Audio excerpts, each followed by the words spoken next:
You found it. Your home for the best content on your favorite team, the Fighting Tigers of LSU. Do us a favor, subscribe to the channel, leave your comments below, and be sure to smash that like button.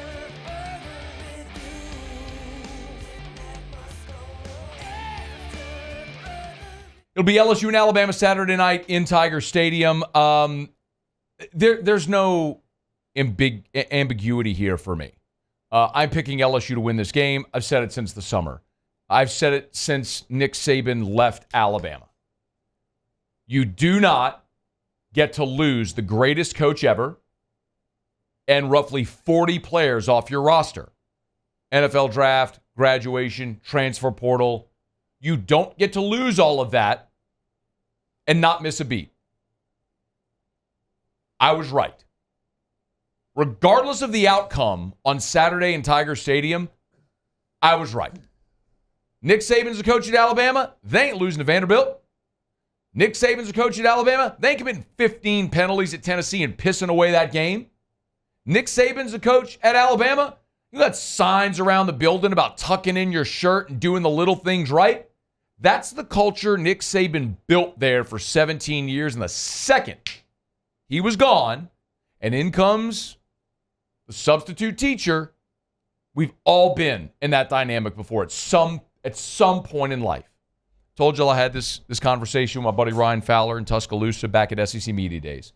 And he talked about how much just lighter people moved around the building, how much easier it was for people in Tuscaloosa around Alabama football. The media, Kalen DeBoer was so much more engaging. And I said, that's your problem.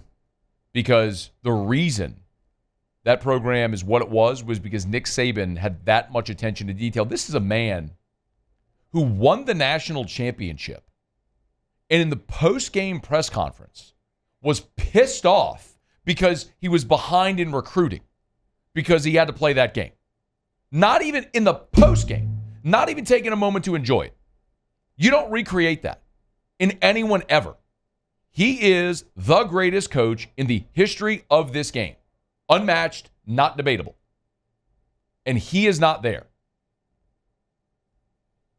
The reason Alabama is still where they are is because of the brand. In perception. Because if I took that logo off and I said, hey, I want to tell you about a team. Week 2 on their home field, they're playing South Florida. They're in a 1-score game with 5 minutes to go. This is a team that blew a 28-point lead at home to Georgia. This is a team that lost at Vanderbilt, gave up 40 points at Vanderbilt. And then a week later at home, stumble and bumble and fumble their way to against South Carolina. They win by 2, but you should have seen the comedy of errors at the end of the first half, the gross clock mismanagement by the head coach. This is a team that lost at Tennessee where they committed 15 penalties. If I told you that's the team we're talking about, are you sitting here worried about LSU playing that team at 6:30 p.m. in Tiger Stadium? No. Don't genuflect to the brand. Understand what the dudes wearing that crimson uniform are when they come into Tiger Stadium on Saturday. Brian Kelly isn't looking across the field at Nick Saban. Brian Kelly's looking across the field at Kalen DeBoer, who, by the way, has played 2 road conference games this year. You know what their record is in those 2 road conference games this year? They're 0-2. Vandy, Tennessee. Oh, by the way, Brian Kelly, since he's been at LSU, 13-0 in night games in Tiger Stadium. Brian Kelly, go back to his time at Notre Dame, 16-2 coming off the bye, including 2 years ago in Baton Rouge, coming off the bye and beating Alabama with Nick Saban and with Bryce Young at quarterback. I know LSU's a flawed football team, y'all. I ain't lost on me. I understand the inability at times to run the football. You don't have Garrett Dellinger. That stings. The collapse in the second half against Texas A&M. LSU's a flawed team. They're also a team that from week 1 to right now has continued to improve, especially on the defensive side of the ball under Blake Baker. That's inarguable. They were suffocating Texas A&M with Connor Wegman. They made a sudden change, put in Marcel Reed, and LSU didn't adjust. Point in the win column for for Mike Elko. That's a team that saw a running quarterback in Taylor Green and Jaquindon Jackson up in Arkansas, held him to 38 rushing yards. I mean, this is an Alabama defensive front that's coming in 68th in the country in rush defense. This ain't Alabama. Dallas Turner ain't on that team. Kool-Aid McKinstry ain't on that team. Caleb Downs ain't on that team. Trey Amos plays for Ole Miss now. I mean, they got good players, and they're a good football team. I'm not saying blatantly disrespect them. I'm not saying LSU's going to roll and it's a walk in the park. But what I'm telling you is, for 17 years, damn it, you had to play your frigging best to have a chance to beat that team. And a lot of times LSU did play way over their skis. I saw bad LSU. 2014 was a bad LSU football team. And they had Alabama dead to rights. A stupid 15-yard penalty, and they let Blake Sims go the length of the field and beat him in overtime.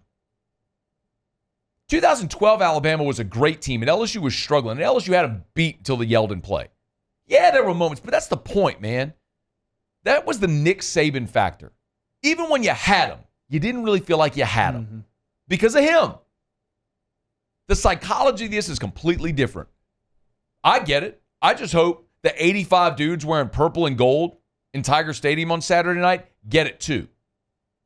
Because for everything that Alabama has kept you from over the last almost 2 decades, this is your opportunity now where they have been pulled back to the pack.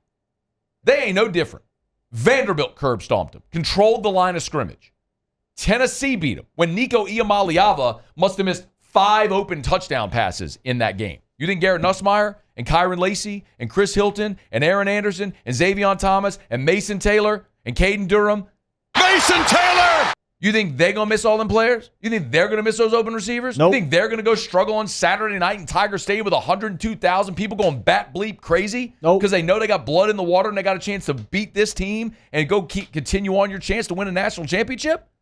I'm not predicting LSU to win a national championship, but I'll tell you what I sure as hell am predicting. I'm predicting LSU to beat Alabama Saturday night in Tiger Stadium. Because LSU's at home in a night game, huge spot advantage. Brian Kelly's been great off a bye. He's been great at night in Tiger Stadium. You got the better coach. You got the better quarterback. You're at home. You better go win this damn game. Yeah. I got LSU 34-27. Give me LSU to win this game, and I hope it ain't even that close. Because to be perfectly honest with you, it shouldn't be. Grow a pair and figure out how to not let Jalen Milroe run for $150. You're going to cruise in this game because you're a better football team than they are. You're at home, and you got the better coaching staff as well. Now go prove it.